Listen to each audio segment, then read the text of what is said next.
often spoke about. We are going to leave this at this point to hear from Homeland Security Secretary Kristi Noem. Live coverage on C-SPAN 3. Let's hope that that's never true and that today is the day that those policies change and people get the courage to make sure they're making the decisions that actually do protect people going forward. We're going to bring the perpetuators of violence to justice. President Trump has promised that for the American people, and he's going to follow through on it. I'll do all that I can, and I'm so grateful to have partners like Rodney Scott with me from Border Patrol and Protection, and also with Tom Homan as the borders are. We'll continue to work to make sure that we're dealing with the violence that we see on our streets, but we also recognize that here in these sanctuary cities, it's much more dangerous because of the politicians who aren't taking responsibility for what they're doing. They're setting the American people up to become victims of crime, and it has to stop today.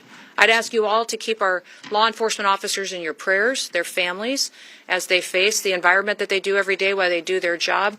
This officer wasn't even on the job. He was out enjoying a beautiful evening with a friend of his and was a victim of crime, and it ended up with him mortally and seriously wounded, and he is going to, because of the great care of the doctors that are taking care of him today, pull through. But our prayers are going to be with him and his family as they work their way through this situation.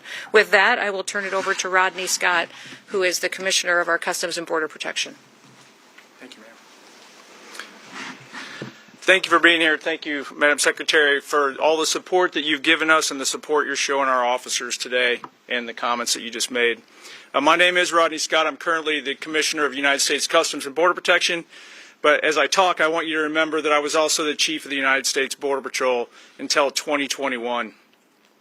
I want to really start by thanking the medical personnel here in New York City at the hospital, the EMS workers, and even the guys behind me in blue that have shown tremendous support to our officer and to his family as well. We should not be here today. The reason these two assailants are inside the United States today is because of failed border policies by the Biden administration. I personally warned the Biden administration against their open border policies in 2021. I was ignored, and exactly what I predicted, many of us predicted, happened. Total chaos along the border. These two individuals, the two assailants, were released into the United States after being apprehended because of failed policies. President Trump stepped up and fixed those failed policies on January 20th of this year. With the support from Secretary Noem, we now have one of the most secure, we have the most secure border that I've ever seen in my entire lifetime. Much of that resolution was by fixing failed policies based on facts and evidence. Sanctuary city policies across this nation and some of these, and even states in some cases, are failed policies. The facts and evidence are there in front of you. It's time for local leadership and state leadership to step up to the plate like President Trump did. Acknowledge crime as crime. Acknowledge the fact that there's no global information system where we can vet these people coming into the United States. We do not know who they are, and we have to have border security where we simply know and control who and what enters our country, just like we do our homes. This should not be political.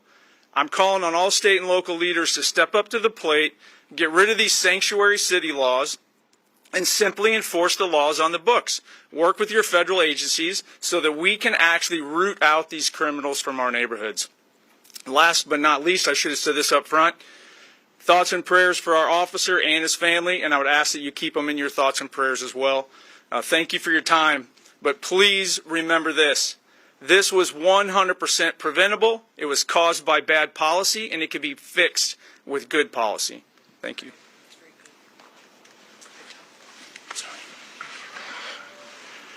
I visited the officer last night.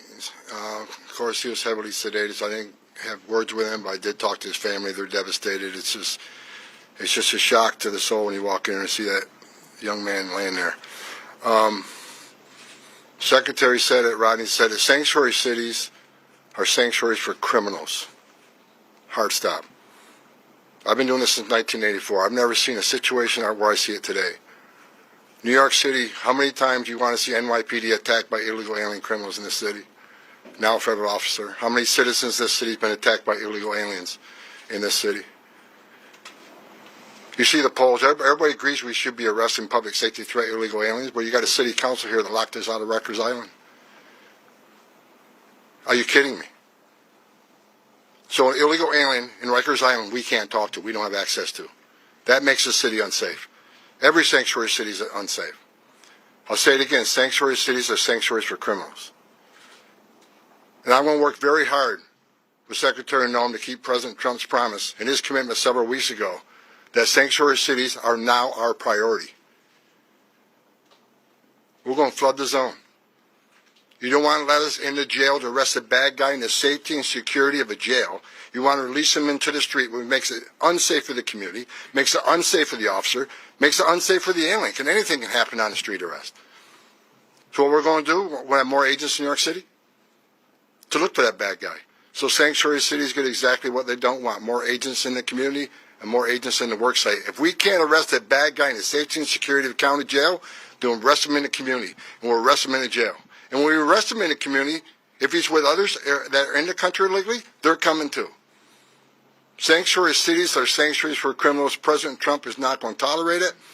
And I'll work every day with Secretary Noem to make sure we get as many bad guys, illegal aliens out of this country that we can. And I want to say one more thing. I'm sick and tired of reading in the media every day how ICE is not doing what the Trump administration has promised, that we're not arresting criminals, that most of the people we're arresting are not criminals. I look at the numbers every day.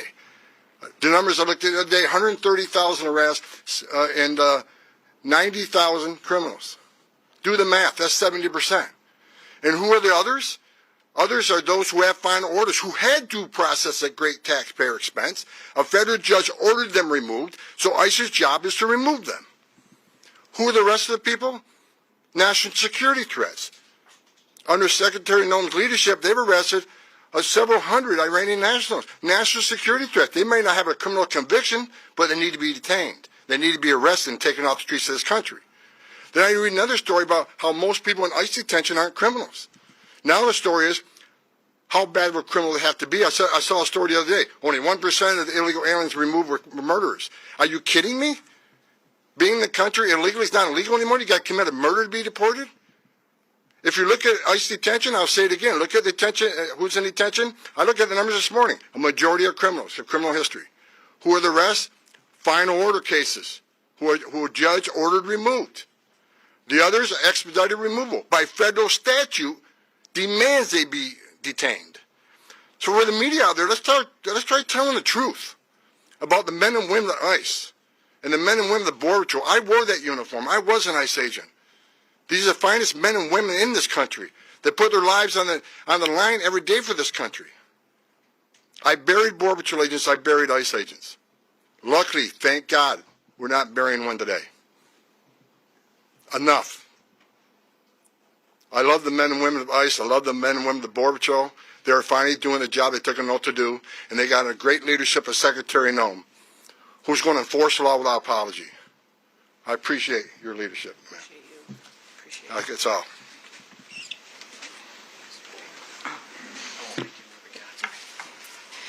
Good morning. Diane Sabatino, Acting Executive Assistant Commissioner, Office of Field Operations. First, I certainly want to express my heartfelt thanks to Secretary Noem, Commissioner Scott, and Border Czar Homan for the incredible support they've demonstrated for the New York Field Office of Field Operations the last couple of days. It is a tragic scenario to get a phone call about an officer, any CBP, Customs and Border Protection employee that's injured in the line of duty. It was even more tragic, this individual off duty. They picked the wrong guy in this particular case, two assailants, just a crime of opportunity. Unfortunately, and I apologize, I'm a bit overwhelmed. I saw the officer this morning, and having met him before and seeing how challenged our officers are in taking care of each other during this hard time. But just to get back to what I was saying, they picked the wrong individual to try to rob. And thank God, when we invest in our CBP officers, we invest in training, we invest in vigilance 24/7. Our officers and our agents stand watch 24/7 on the front line of the United States of America. And we'll take action, and we'll demonstrate that vigilance and dedication at any opportunity. That's great. Thank you. Go ahead, Frank. Morning, everyone. My name is Frank Russo. I'm the Director of Field Operations for U.S. Customs and Border Protection in the New York field office. We sit on a historical site. This building, One World Trade Center, sits on the very footprint of our old custom house. We were here from 1973 until 9/11. The memorial fountains that sit outside this window remind us of the attacks on 9/11. We have employees who were here for the first attack in 1993. They were here for the attack on 9/11, and they're back again. Our officer who was attacked on Saturday night embodies all the courage and resiliency of all our employees in CBP who are here in the New York field office. And our hearts are with him and his family as he recovers. And we ask that you all pray with us for his quick recovery. These acts, as the Secretary, Commissioner, Assistant Commissioner, Mr. Homan mentioned, should not have happened. And we need your help to make sure that they don't happen again. We thank you all for being here. I want to thank the Secretary, Border Czar Homan, Commissioner Scott, Assistant Commissioner Sabatino, and our partners at HSI and ERO for supporting us during these difficult times. Thank you, everyone. Again, we want to continue to lift up this family and our officer in our prayers. We're thinking of him and had the opportunity to visit with them this morning. They're doing well, but they do appreciate the outreach that they've had from the city, from all of the different agencies, the nonprofits that have reached out and have been willing to help them and walk alongside of them. But they also recognize, when I asked them if there was anything that they needed, they said, go after these criminals. One of the things he would have appreciated the most is if you doubled down on these bad guys that perpetuate crimes like these, and even use these mopeds to commit their crimes and are well known for using them throughout the city to go out and to rob poor innocent people who are out enjoying an evening on the town with their family members. So we will continue to take that encouragement to go after criminals in this country, and especially those who have perpetuated acts like this that shouldn't be here and should never have been here. I want to remind you that this individual had been arrested 4 different times before this act happened on Saturday night. Arrested and released again and again and again. And what did we think was going to happen from policies like that? When you take a dangerous individual and you allow them to never face any consequences for the acts that they're perpetuating against the public, and then you end up in a situation that could have been prevented. So we're lifting that family up in prayer. We're going to walk alongside them, but also we're going to double down and make sure that these criminal, illegal aliens are not only off our streets, but they're out of our country. And that once again, America can be a country where the rule of law matters, where the laws apply to everyone equally, and never once is an illegal alien put above an American citizen or their safety and their opportunity to have the American dream. So with that, we'll open it up to any questions that you may have. Yes, sir. If you could talk about, what you plan to do here in New York, talking about ramping up some of that enforcement, and 2, how do you make this push to get more ICE agents? I saw on social media the push to get back some folks who may have retired, folks who know how to do that work. What's it going to take to get them? Yeah, we've already had some retired agents that have indicated they'd like to come back and help. They love the opportunity to come back and work for an agency that's allowed to do its job. Under this administration, President Trump is allowing our ICE and our CBP officers, our law enforcement officers, to do their jobs again, and that's reinvigorating them and their desire to want to be a part of a team where someone's got their backs. What we'll do in a city like this is we'll double down. We'll put more agents here. We'll put more personnel here. We'll give them more equipment, more training for situations where they may have to go into a dangerous neighborhood where local law enforcement won't be there to have their backs. And we'll continue to talk to the public about the truth of what we're doing. The media has lied over and over and over again about what President Trump has given us as direction to do in this country when it comes to criminal, illegal aliens.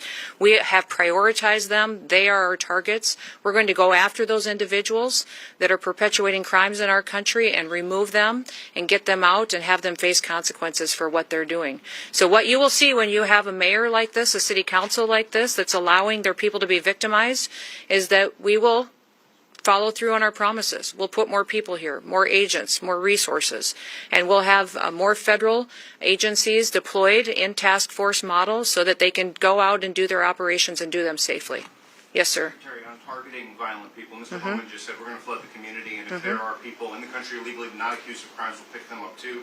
We've seen outside immigration court here in New York City, people still with pending green card claims, pending asylum claims are grabbed right outside of court. So my question is this. I understand you say you're targeting mostly violent people.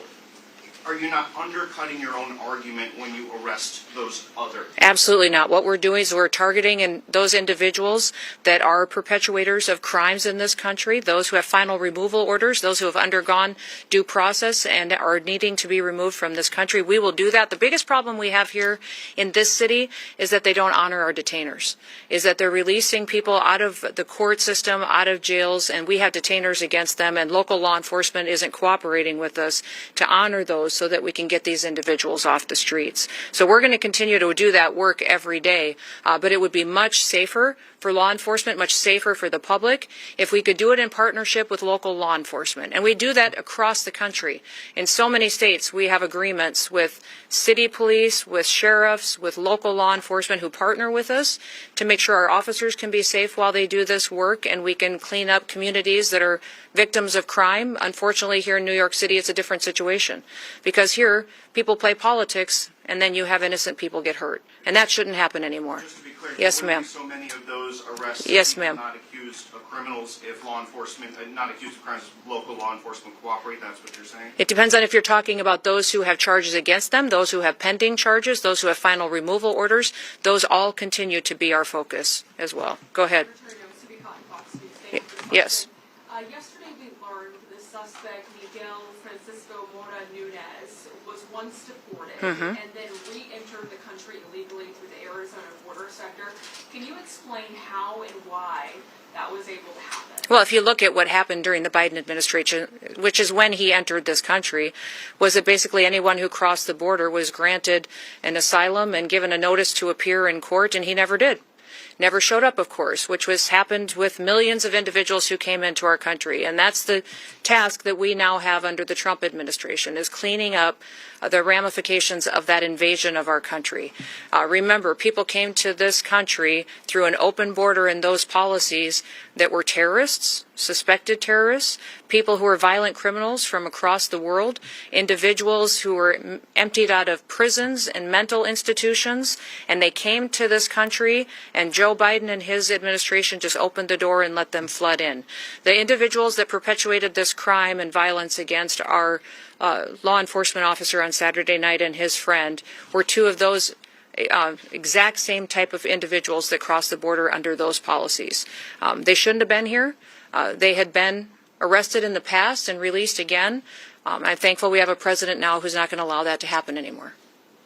Yes, sir. The arrest of the second suspect, what's his immigration status? He's an illegal in this country as well. And so he has been brought in. Excuse me? Can you tell us more about when he was detained? He was detained earlier today and was brought in. It's a case that we will continue to work, but he was a part of this robbery on Saturday night, and hopefully he will face full consequences for being a part of that. Entered under Biden also. He did. They both entered under Joe Biden's policies. And we're grateful for the work of our HSI individuals who were able to go out there and partner with other agencies to bring him in this morning. Yes, sir.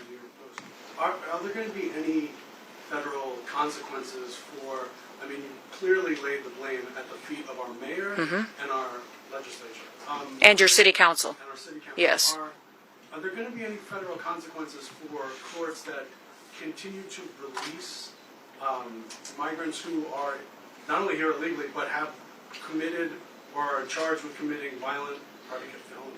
Well, I just want them to know that we will use every tool at our disposal that we have the authority to under the federal government to bring safety to the people of New York City and to other sanctuary cities across this country. One thing I would encourage the public to do is to continue to speak out for safety, for the ability to walk their kids to school in the morning, for the ability to sleep at home at night safely and not have to worry about violent crime happening right outside of their doorsteps.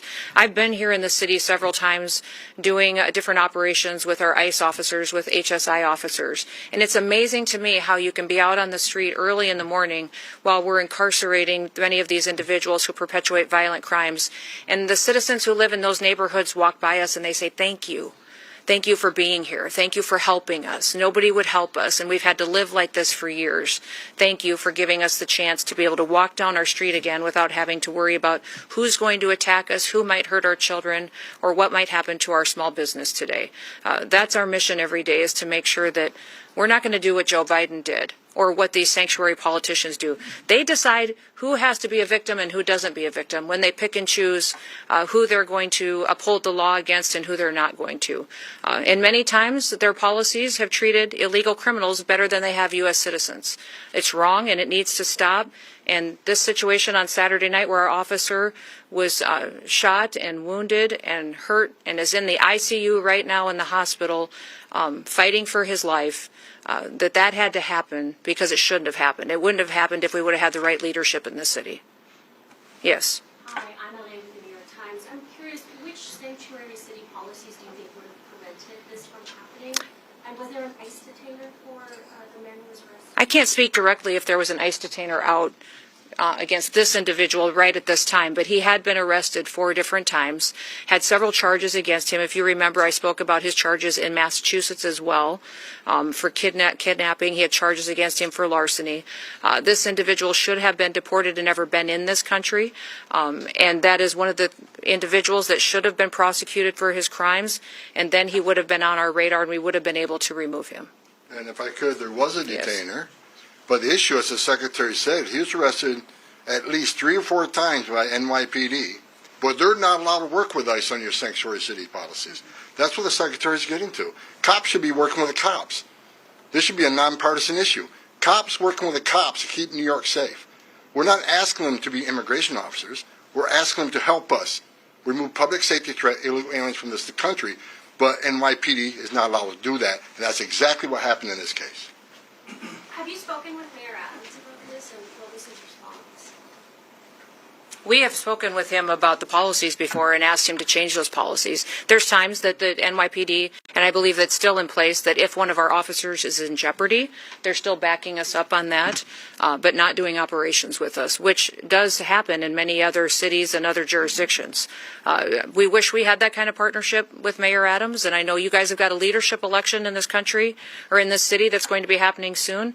Boy, start looking at the candidates today and see which one is going to start making this city safer, because you've got a mayor today that could have done better, and maybe he'd have more support today if he'd have put his people first. If you look at Commander Shell of NYPD did an op-ed last night that I read, and I saw him doing an interview this morning. He's got 4 decades NYPD. Even he spoke up, said this should never have happened. NYPD should be working with ICE on criminal aliens. So I heard you endorse any of the candidates for mayor? No, that's not what we're here today about. We're here today to focus on our officer, his family, and to make sure that everybody understands that this didn't have to happen and that we want more cooperation out of local law enforcement so that we can get dangerous, criminal, illegal aliens off of our streets. Who's talking? Yes, sir. I see Mr. Clayton here. You intended to take this case federal. Jay, would you like to talk? Let me say 2 things. Oh, yeah. Thank you. I want to say 2 things. First, for the last 36 hours, I've watched the people who work under all of you work tirelessly to bring this case. We are expecting to bring federal charges. The second thing that I want to say is the commitment of the federal government, the U.S. Attorney's Office, all of our partners, to end gun violence in New York is as strong as it ever has been, and we are going to do that. I'll take one more question. Look at that. All right, we won't. Thank you all. And then please keep our officer and his family in your prayers. Have a good day. You've been watching live coverage. We return now to our scheduled program. We join it in progress. Come to the House of Rights.